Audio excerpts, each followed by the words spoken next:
Hello friends, welcome to my new video. तो आज का वीडियो का हमारा टॉपिक रहेगा कि हम आज चेंज करेंगे अपनी ये मोटर्स 207 2.0 2550 केवी। तो आज हम इन मोटर को चेंज करेंगे क्योंकि इन मोटर को चेंज करने का रीज़न ये है कि ये मोटर जो है एज कम्पेयर टू इन तीन मोटर्स के अगर कंपैरिजन में कहूँ तो ये मोटर हीटअप हो रही है। तो आज हम फाइंड आउट करेंगे। ये मैं जिंक मोटर लगा रहा हूँ, जिंक की मोटर्स हैं ये जो हैं 2 to 3 6x तक सपोर्ट करती हैं। 1800 केवी की मोटर है जिंक की। तो आज इसके अंदर हम ये मोटर लगा के देखेंगे जिंक ई प्रो। तो देखते हैं कि ये सब मोटर्स लगाने के बाद हमारी यहाँ पर लगाई हुई मोटर हीटअप होती है कि नहीं होती। तो चलिए स्टार्ट करते हैं मोटर्स को लगाना। तो पहले मोटर्स के फैंस को पहले मैं ये जो एंटीना है पीछे वीटीएक्स का इसको रिमूव कर देता हूँ। अब ये जो है मोटर्स के फैंस, थोड़ा ध्यान से, ये फैंस थोड़े शार्प हैं, थोड़ा ध्यान रखें आप जब भी से। तो मोटर को थोड़ा सा नीचे होल्ड कर लें।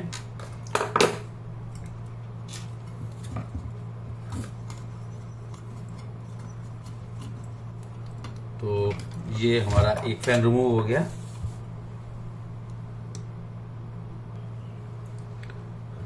सारे फैंस इसमें से रिमूव कर दिए गए हैं। तो अब मोटर को खोलने की बारी है। तो फिलहाल मैं ये जो है गोप्रो के लिए जो मैंने ऊपर लगा रखा है इसको रिमूव कर देते हैं, थोड़ा इसको बेंड कर देते हैं। और अभी ये मैंने एक्सटेंशन कर रखा है टीपीयू माउंट को। उसका रीज़न ये था, शायद मैंने आपको लास्ट वीडियो में बताया था कि मेरा ये ऑप्टिकल फ्लो सेंसर है, इसलिए एक हाइट मेंटेन कर लिया मैंने टीपीयू माउंट के ऊपर ये रबर पैड्स लगा रखे हैं। तो अभी फ़िलहाल मुझे ये रबर पैड्स हटाने पड़ेंगे। तो इनको हटा लेते हैं, दोबारा से पेस्ट कर लेंगे।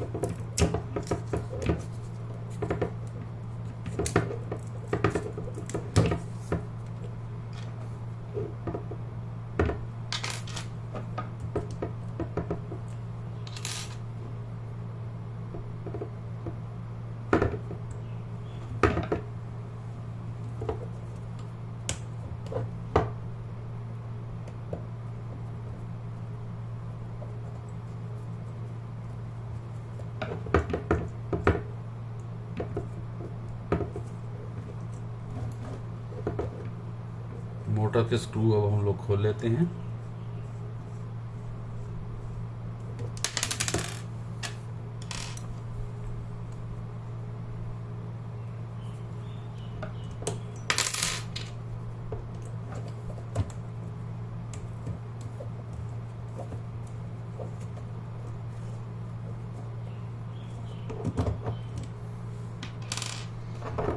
ये हमारी एक मोटर का स्क्रू खुल गया है। पहले सारे स्क्रूज को हम एक बार खोल लेते हैं, उसके बाद हम जो वायर्स हैं सोल्डर की हुई वो सब वहाँ से रिमूव करेंगे।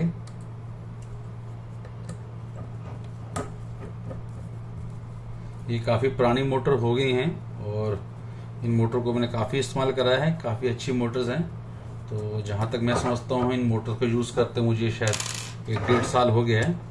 पर इतना ट्रायल हो चुका है तो मुझे शायद डाउट है कि ट्रायल में ही एक आध शायद मोटर जो है मेरी हीटअप होने लगी है। अभी श्योर नहीं है हम लोग, तो यही श्योरिटी के लिए हम लोगों ने इसके ऊपर न्यू मोटर्स लगा रहे हैं। फिर देखेंगे अगर मोटर हीटअप हो रही है तो मे भी हो सकता है ईएससी हमारी फॉल्टी हो, क्योंकि ईएससी भी हम लोगों ने इसमें रिपेयर करके लगाई थी। ये एसी एक बार पानी में गिर गई थी, तो मे भी शायद हो सकता है वो भी फॉल्टी हो। तो पहले मोटर रिप्लेस करके देखते हैं। थोड़ा मोटर्स चेंज करने का रीज़न एक और भी है कि मोटर्स बहुत पुरानी हो चुकी हैं, बैरिंग्स काफ़ी आवाज़ करते हैं, स्मूथनेस नहीं है। और मेरे पास जो एम्पेयर आ रहे हैं मेरे रिमोट कंट्रोलर पे, जो कंजम्पशन है बैटरी की वो काफ़ी ज़्यादा है। इस रीज़न से भी इस मोटर्स को हटाना ज़रूरी है। तो चलिए, सारी मोटर्स हमारी यहाँ से स्क्रू हमने लूज कर दिए हैं। अब हम इनको डिसोल्डर करते हैं सारी वायर्स को। तो चलिए, सोल्डरिंग आयरन हमारा गर्म हो गया है। अब हम इनको मोटर्स की वायर्स को डिसोल्डर कर लेते हैं। तो ये एक हमारी मोटर डिसोल्डर हो गई है वायर। तो एक ये हमारी मोटर बाहर आ गई है, इसको हम साइड पे रखते हैं। सेकंड मोटर को करते हैं।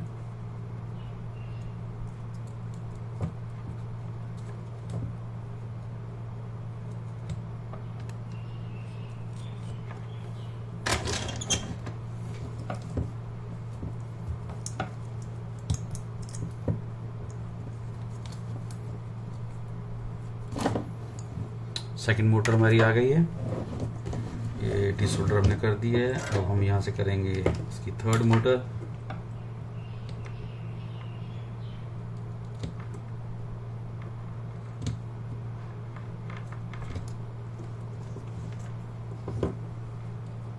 फोर्थ को भी डिसोल्डर कर लेते हैं वायर्स को।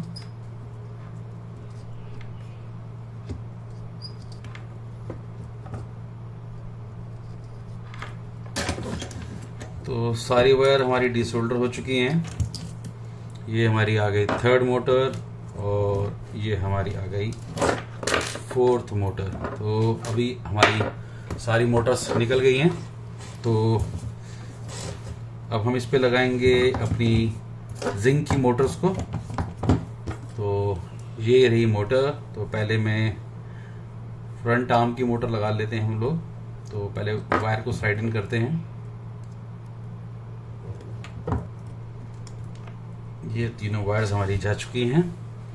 तो अब देखते हैं कि जो स्क्रू इसके साथ में आए हैं और जो हमारे पुराने स्क्रूज हैं, अगर हम कंपेयर करें तो ये स्क्रूज कंपनी के साथ जो आए हैं वो छोटे हैं, तो ये स्क्रूज बड़े हैं। फिलहाल अभी हम उन्हीं स्क्रूज को लगाते हैं जो टीपीयू माउंट के साथ हमने लगाए हुए थे पहली मोटर्स पे, क्योंकि टीपीयू माउंट की वजह से थोड़ा सा जो है स्क्रू बड़े चाहिए होते हैं। तो अभी इन्हीं को हम ट्राई कर लेते हैं फिलहाल, क्योंकि हमें टेस्ट करनी है मोटर्स। उसके बाद प्रॉपर फिटिंग इसकी हम कर लेंगे।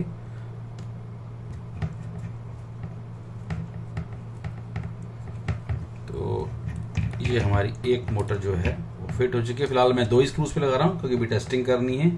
और अभी वायर्स भी हम लोग ऐसे ही लगाएंगे, क्योंकि बाद में फिनिश करके फिनिश तरीके से इसकी वायर्स को हम जोड़ेंगे। फिलहाल मैं इसको ऐसे ही कनेक्ट करूँगा, अभी मैं वायर्स कट नहीं करूँगा। फिर देखते हैं वायर्स को कैसे एडजस्ट कर लेंगे हम। अभी फिलहाल मैं इसको टेस्टिंग के पॉइंट ऑफ व्यू से सोच रहे हैं, तो अभी हम इसको इसी तरीके से काम करेंगे। ज़्यादा अभी इसको मैं फिनिश नहीं कर रहा। तो थोड़ा सा फ्लक्स लगा लेता हूँ मैं ये पैड्स पे, शोल्डर पैड्स पे, जहाँ हम शोल्डर करेंगे वायर्स को। थोड़ा स्मूथ हो जाएगा यहाँ पे।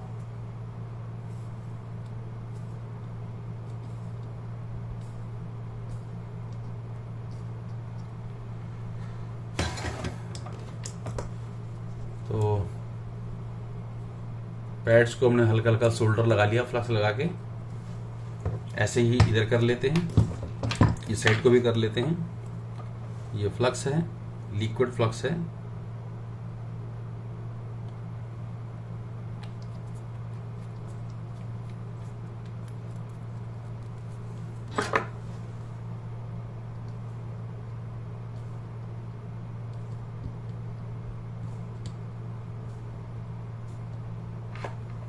डन है।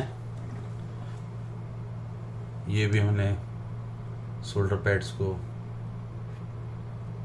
जो है हमारी एसी के पैड्स हैं उनको शोल्डर कर लिया है। तो चलिए पहली मोटर को हम कनेक्शन कर लेते हैं।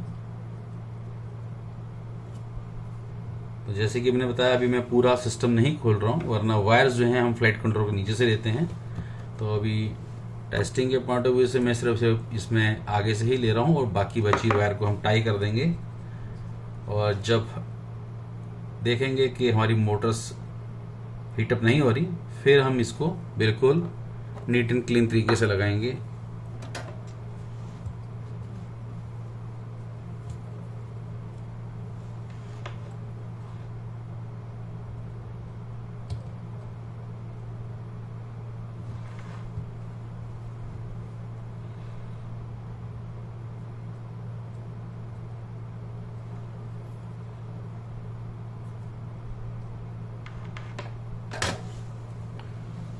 एक वायर हमारी यहाँ लग गई है।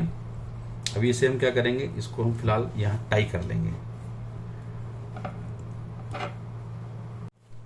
तो अभी हम इसमें टाई यूज़ करते हैं।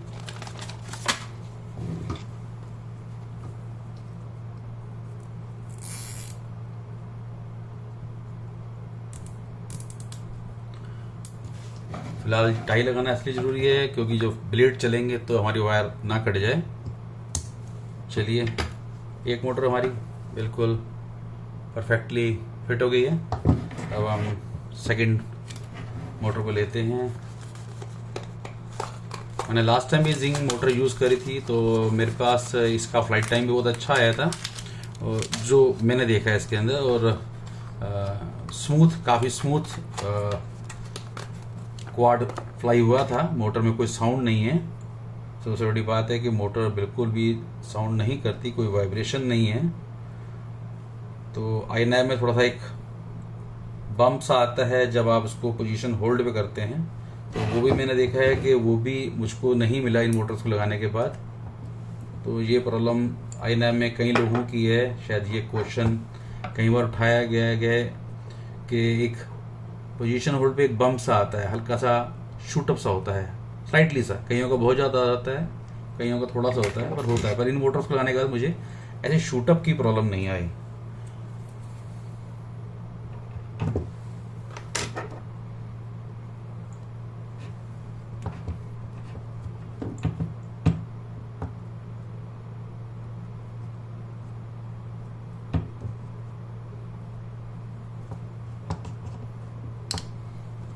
ये दूसरी मोटर की पोजीशन पे आ गई है। इसको भी हम स्क्रू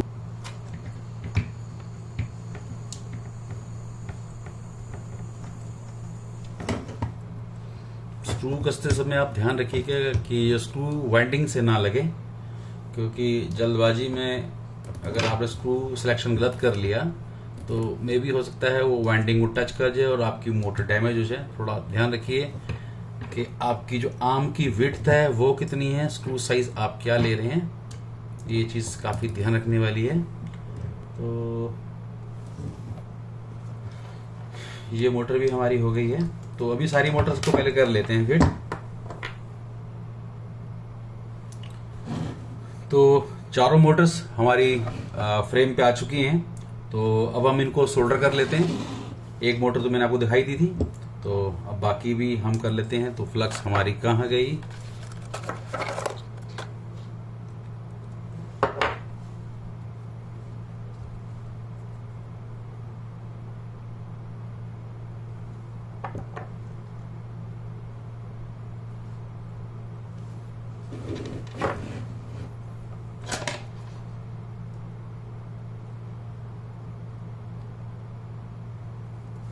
ये हो गई एक वायर,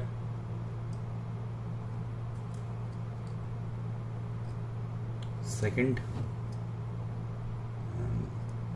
थर्ड। तो तीनों वायर हमारी आ चुकी है।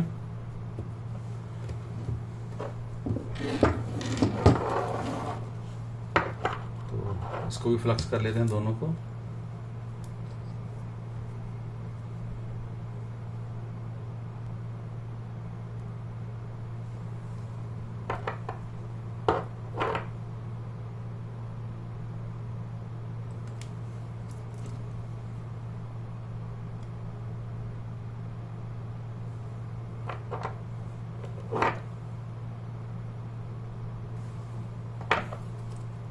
फ्लक्स का काम हमारा है ख़त्म।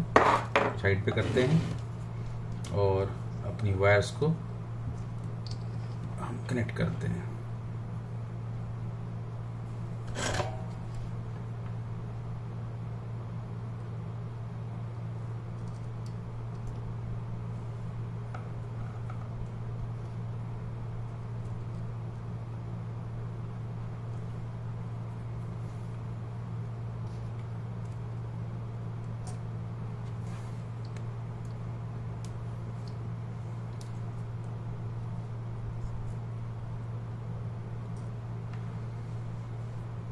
ये लास्ट दो वायर हमारी रह गई हैं, तो मोटर का कनेक्शन का हमारा काम ख़त्म हो जाएगा। तो एक बार इसकी हम मोटर्स को रन करा के मोटर्स की डायरेक्शंस चेक कर लेंगे कि मोटर्स की पोजीशन जो है, डायरेक्शंस हैं वो सब सही हैं कि नहीं है, क्योंकि इसको ऐसे घूमना है।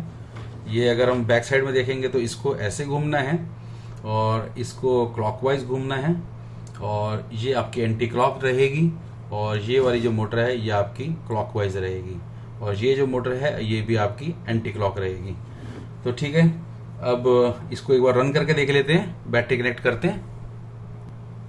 तो ये रहा हमारा रिमोट। तो ये है हमारा ऑडियो कॉप्टर। मैंने आईनैप्स ऑडियो कॉप्टर को सेलेक्ट कर लिया है, तो ऑडियो क्वालिटी पे मेंशन है।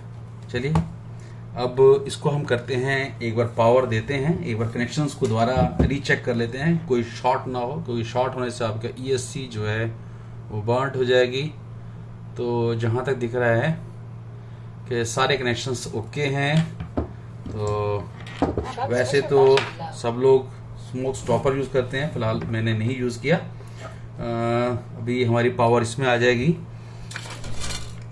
VTX में। तो अभी VTX का एंटीना हम लगा लेते हैं, ये टेलीमेट्री के लिए है, तो इतना पावर इसमें टेलीमेट्री में नहीं होती, तो उसको हम छोड़ देते हैं। फिलहाल ये एंटीना लगा लेते हैं। चलिए ये हो गया कनेक्ट। बार्स मेरे पास आ गई हैं।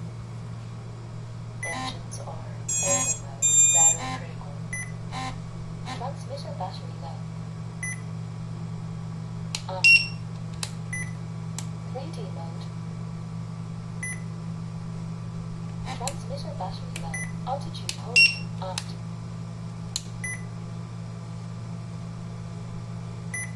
3D mode.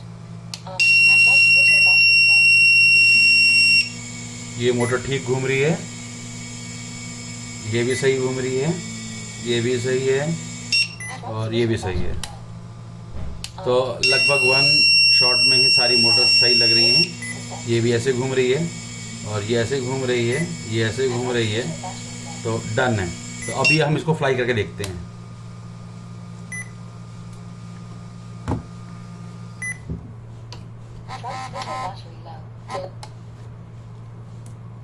तो अभी हमारे पास इसको हम लोगों ने करना है टाई, क्योंकि ये थोड़ा सा मामला डेंजरस है।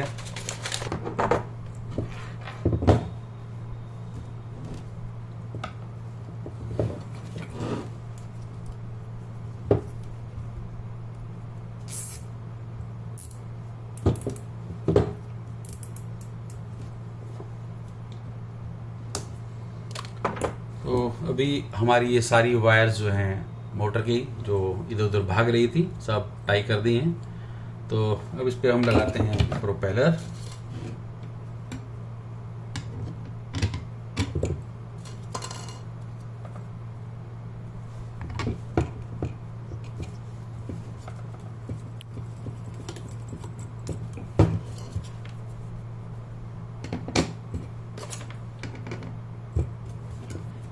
अब लगाते हैं हम इस पर बैटरी।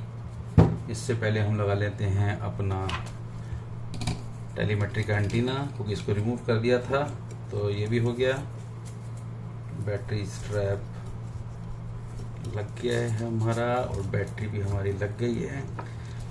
ये हो गया है टाइट। अब हमारी को प्रॉब्लम ये है कि हमने वायर को ले लेते हैं। ये मैंने गोप्रो को डायरेक्ट वीडियो में दे रखा है इनपुट में, कि मेरे पास GoPro से फुटेज आती है, क्योंकि मैं GoPro 3 यूज़ कर रहा हूँ। तो ये हो गया सारा काम।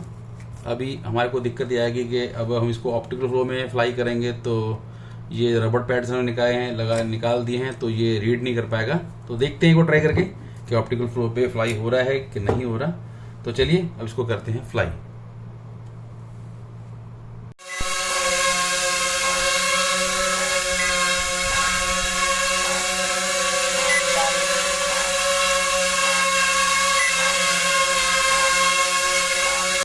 तो फ्लाई हमने इसको करके देखा, तो हमारे को ये जो मोटर जो हमारी हीटअप हो रही थी, ये मोटर जो है हमारी हीटअप नहीं हो रही।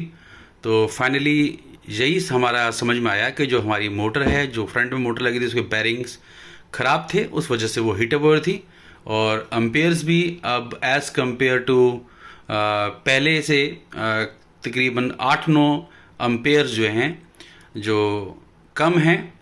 तो ये वीडियो आज हमारा यहीं ख़त्म होता है। तो ये हमारा मोटर रिप्लेसमेंट के ऊपर भी वीडियो हम कह सकते हैं, या हम कह सकते हैं कि एक हमारा फॉल्ट था, वो हमने इस मोटर रिप्लेसमेंट के दौरान उसको रिमूव भी कर दिया।